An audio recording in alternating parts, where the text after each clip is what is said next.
চাকরির পরীক্ষায় প্রায় আসতে আমরা দেখেছি যে কোঅর্ডিনেটিং কনজাংশন কী কী। আমরা সাধারণত কনজাংশন জানি, কিন্তু কোঅর্ডিনেটিং কনজাংশন কী কী সেই সম্বন্ধে আমাদের মধ্যে কিন্তু খুব বেশি অনেকের ধারণা নেই, এবং এগুলো বিভিন্ন ধরনের প্যাসেজ থেকে আসে অথবা বিভিন্ন ধরনের শূন্যস্থান থেকে আসে, অথবা বলে দেয় যে অর এটি কি, অথবা ইয়েট এটি কি, সো এটি কি ইত্যাদি।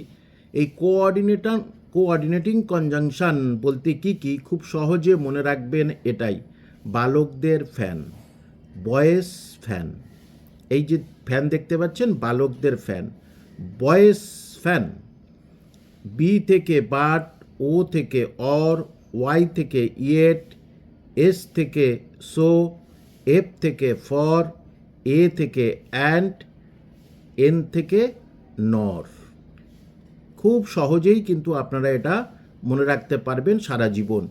এবারে যদি একটি উদাহরণ দিয়ে দিই সংক্ষেপে, বাট এখানে উত্তর হচ্ছে, এর মানে হচ্ছে however I will go to you, but however I can not go to নীলা।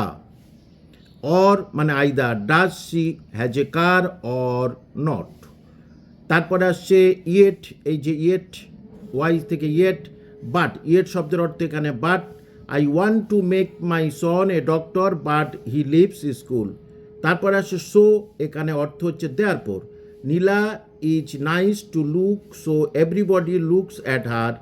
তারপরে ফর মানে এখানে আসছে because I want a government job for I am unemployed.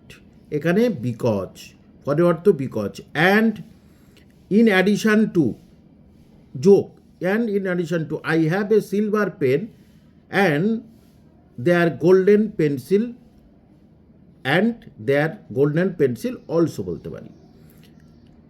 nor and not, নরের এখানে অর্থ হচ্ছে and nor, neither she looks good nor she behaves sweet। সে দেখতেও ভালো নয়, আবার তার ব্যবহারও ভালো নয়। এখানে নট শব্দের অর্থ অ্যান্ড নট। তাহলে আরেকবার আমরা আসি, যেগুলো চাকরির পরীক্ষায় আসছে, বিভিন্নভাবে আসছে, এগুলো প্রধানত বললাম যে কম্প্রিহেনশন টেস্ট থেকে আসে বেশি। একটা কম্প্রিহেনশন টেস্ট দেওয়ার পরে এখানেই বলে দেয় বাট এই শব্দটির প্রকৃত অর্থ এখানে কি। এদেরকে আমরা কি বলবো? Coordinating conjunction. এই কোঅর্ডিনেটিং কনজাংশনটা আপনারা ভালো করে মনে রাখবেন। কোঅর্ডিনেটিং কনজাংশন মানে বয়েজ ফ্যান, এই কথাটা মনে রাখলে আপনারা কিন্তু এটা মনে রাখতে পারবেন।